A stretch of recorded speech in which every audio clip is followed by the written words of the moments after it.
So this is the new iQOO 11. It's the first Snapdragon 8 Gen 2 powered phone to arrive in India. At a starting price of 60,000 Indian rupees, it boasts a bunch of flagship grade specs like a 2K 144 Hz AMOLED display, 50 megapixel triple cameras with a telephoto lens, and 120 watt fast charging. I have been using this phone for a week now, and I really wanted to see if the iQOO 11 actually manages to deliver a flagship level experience to justify their price tag, or are you better off with competition like Google's Pixel 7, the upcoming OnePlus 11, or even last year's iPhone 13? So let me share all my experience with this phone in this review, but first, let's see what you get inside the box. As with most iQOO phones, this guy also arrives in this sort of unique diagonal packaging. So opening up the box, we first have the phone in this legend finish with the classic BMW stripe. Then there's paperwork, a SIM ejector tool, and a transparent case. A 120 watt power brick is also included along with a USB-C to USB-C cable and a 3.5mm headphone jack adapter. Okay, let me start this review with the performance side of things because, well, that's what's most exciting about the iQOO 11. This is the first 8 Gen 2 powered phone to come in our office, and I was really excited to check out its raw performance. Besides the new chip, iQOO has also used the newest memory standards like LPDDR5X RAM and UFS 4.0 storage here. So I run a bunch of benchmarks on this thing, and as you'd expect, it tops every single chart we have, be it in terms of CPU, GPU, or storage. And even with the real-life performance, the iQOO 11 is a real beast. If you remember, last year's Snapdragon 8 Gen 1 had some real thermal throttling issues because it used Samsung's process, but since Qualcomm has shifted to TSMC for the 8 Gen 2, there's none of that trouble here. Even in GPU-hungry games like Genshin Impact, the iQOO 11 manages a steady 60 FPS at highest setting with negligible frame drops. The phone's temperature does not get alarmingly hot or anything either, so that is great too. iQOO 11 also maintains a stable 60 FPS on other popular titles like PUBG Mobile, Apex Legends, and Asphalt 9 at their respective max visual settings. But iQOO's promise of high FPS gaming has left me a little disappointed. With frame interpolation, iQOO says that it can deliver 144 FPS on Genshin Impact, although it never went above 48 FPS in all my testing for some reason. So I hope iQOO fixes this software issue as soon as possible. I even tried a few 120 FPS optimized games, including Injustice 2 and Mech Arena, but the iQOO 11 could not constantly hit 120 FPS, hovering around 115 FPS instead. This feels like something that's up to the developers to better optimize their games to play nice with Qualcomm's latest chip instead of any hardware limitation of the phone itself. Anyway, to further enhance your gaming experience, iQOO 11 has a few neat tricks as well, like the dual-axis haptics motor to keep you immersed in the game, the ability to set virtual pressure-sensitive buttons, or motion control for quick in-game actions. Okay, gaming aside, the everyday performance on this phone is also quite nice. Be it memory management or UI fluidity, there's not much to worry about the FunTouch OS 13, which is Vivo's take on Android 13. And after complaining about it in basically every other iQOO smartphone review, I'm glad to see the company finally step up its software update game to 3 generations of OS and 4 years of security updates this time. The only thing is, FunTouch OS 13 comes with a bunch of bloatware apps pre-installed, and unfortunately there's no option to uninstall or even disable some of them. Getting to the design, the iQOO 11 does many things right. Like, it looks unique, this organic leather bag is really nice to hold, and the overall build quality feels premium to me. And for the fans of subtlety, there's also the black color option that settles with a regular frosted glass finish instead of leather and no BMW marking of any kind. However, I'm not a big fan of how wide it is though. I guess that's to be expected from a gaming phone, but this tall, broad form factor means using the iQOO 11 in one hand has been a constant struggle, especially for someone like me with small hands.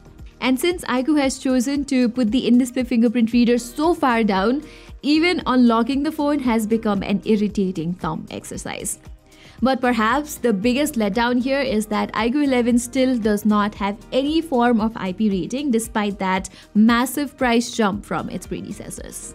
Display-wise, iQOO has thrown in all the big numbers you'd expect from a flagship smartphone on this guy, including a sharp 2K resolution, 144Hz refresh rate, LTPO 4.0, and the brand new E6 AMOLED panel made by Samsung.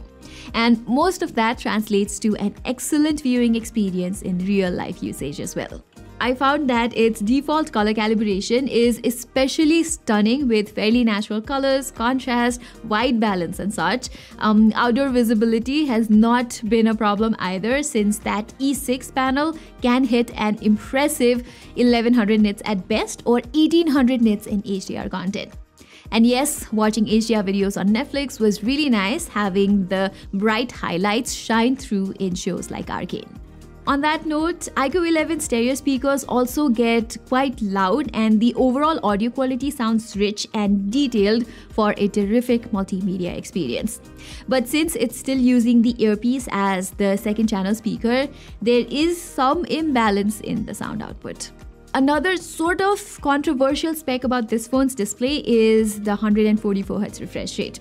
Be it system or most third-party apps, 120Hz is all you get, and only some handpicked games and benchmarking apps like Genshin Impact, Antutu, Geekbench, and 3D Mark have been optimized to run at 144Hz for some reason.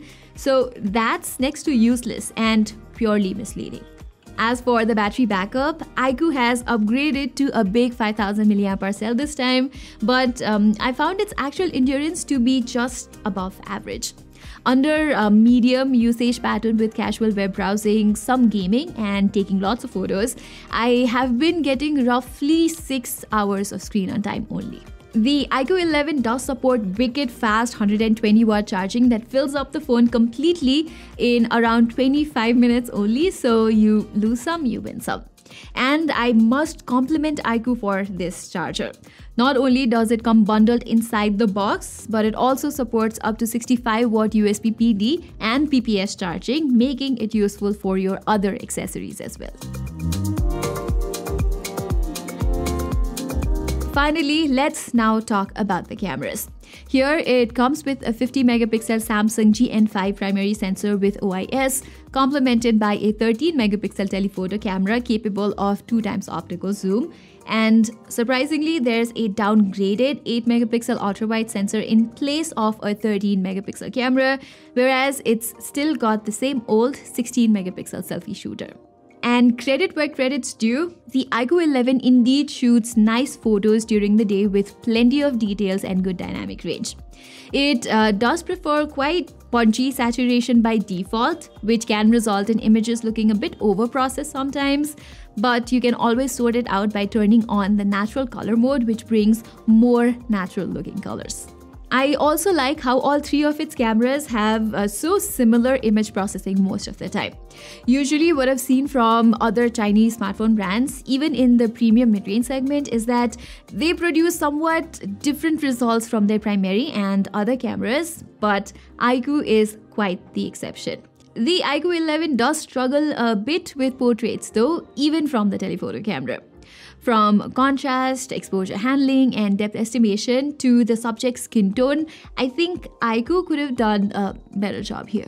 Okay, as for selfies, it's actually quite the opposite. I like how it manages balanced composition with good details and everything else. The low-light images from the iQOO 11 are also pretty great. It handles light glares just fine, while the colors come off quite pleasing too. Highlight control is something that could be improved with future updates, but overall, the nighttime photography is a solid A-. Moving on, the iQOO 11 lets you shoot up to 8K 30fps videos, but I am more than happy with my 4K recordings. At both 30 and 60fps modes, the videos are decently steady, and I also like how you can switch between the main and telephoto camera while you're filming. You can switch to 1080p 60fps for the most stable results, but do note that it uses frame cropping for such results. Okay, iQOO 11's selfie video situation is, however, just embarrassing. Forget 4K recordings, it does not even support 1080p 60 FPS selfie videos. Why do so many Chinese brands overlook selfie videos in this day and age? I will never understand. Okay, summing it all up, the iQOO 11 is an interesting phone, to say at the least. It absolutely nails the performance and gaming aspect, and I think this will continue to remain a solid contender throughout 2023 as far as pure performance is concerned. Likewise, its display and cameras are also quite impressive, although I cannot say iQOO 11's cameras are flagship level in any way.